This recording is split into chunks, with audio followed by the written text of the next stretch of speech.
আজ 1 মাস হলো আমার প্রিয় আপা, আমার সবচেয়ে আপনজন প্রিয়জন আপাটা নাই। সেই জন্যই আপার মাগফিরাতুল জাহান্নাম চায়া আপনি ডাকছি, আপার জন্য একটু দোয়া খায়ের করা লাগবে। কও কি মাগফিরাতুল জান্নাত শুনছি, জাহান্নাম তো শুনি নেই। সুবহানাল্লাহ সুবহানাল্লাহ আলহামদুলিল্লাহ। শোনো লালু খা আর এদের কালু খা, আমি কিন্তু আর ওই দলে নাই। আমি এদের তোমাদের দলে ভর্তি হওয়ার জন্য বড় করে মিলাদ মাহফিলের আয়োজন করেছি। হ্যাঁ, পরে কিন্তু তোমরা কবির পারবে না যে আমি ওই দলের লোক ছিলাম, বুঝছো? এটা হুজুর আসতেছে মিলাদ মাহফিলের পরে তোমাদের একটু খাওয়া আছে, একটু পকেট মানি আছে, দিয়ে আমি তোমাদের দলে ভর্তি হব। ঠিক আছে? এখন তোমরা ভাবি চিন্তে কও, আমার কথায় কি কোনো ভেজাল আছে? না, কোনো ভেজাল নাই। কিসের ভেজাল? খাওয়া বালি কোনো ভেজাল আছে নাকি? হুজুর আসতে তো দেরি করে কে? কদু ভাই মুসল্লি আর কো? আমি মুসল্লি আর দি কি করবো? তোমার মতো 2-4 জন নেতার ম্যানেজ করে পারলে আমি এই দলে ভর্তি হয়ে গেলাম, আর লাগবেন না। আর তো মাস্টার দাওয়াত দিয়েছিলাম, ও নরম মাস্টার ফুটবল খেলবি না, পাও ভাঙে পড়ে রয়েছে, সেই জন্য আসে নাই। ও অসুবিধে নাই। ওয়ালাইকুম আসসালাম। ওয়ালাইকুম আসসালাম।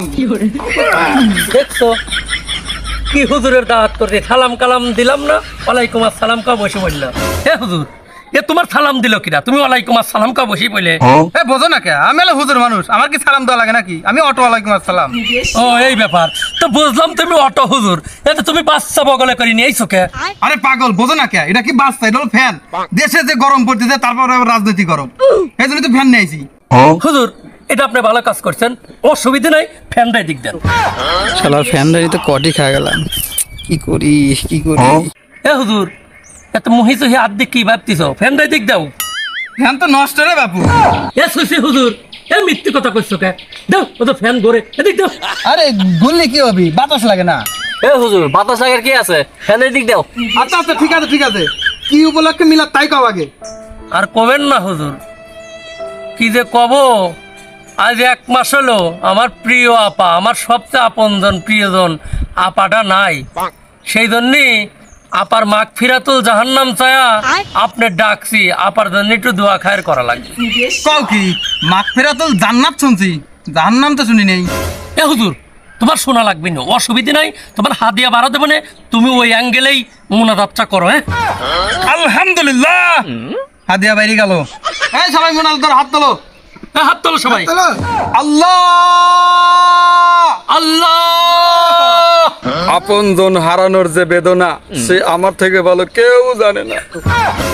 হুজুর তুই বাপের কথা কই না তো, ইতাস 15 বছর ধরে আপার মুহূর্তে শুনতেছি আপনজন হারাবার বেদনা, আপনজন হারাবার বেদনা, শুনতে শুনতে তেলাতিতে গেলাম। তুমি তার চেয়ে বরং আপার মাগফিরাতুল জাহান্নাম চায়া একটু মোনাজাত করি দাও, আর আমি এদের দো কদু খা আপার দলের 3 এখন এই দলে চলে আইছি, ভর্তি হয়ে গেছি। ইরাদাতে আমার ভালোভাবে মানি নেয়, সেইভাবে একটা দোয়া খায়ের করি, জিলাপি বাতাসা যা পাও খায়া টায়া যাও।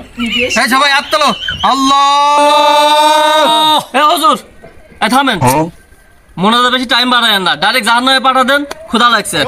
আল্লাহ আল্লাহ।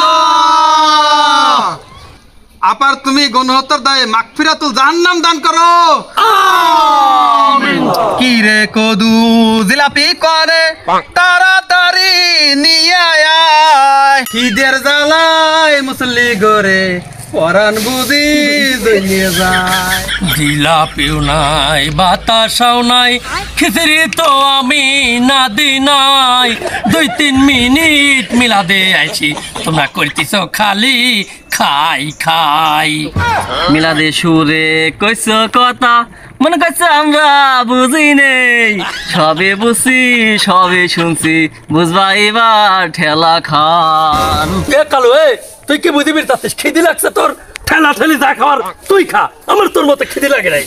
এই কালু থাম, সুরে সুরে কইছো জিলাপি নাই বাতাসা নাই, আবার খিচুড়িও নাই, ওর মারেক ধরে। তুমি কি বুঝিবি? তুমি কি বুঝিবি? আমি গেলাম।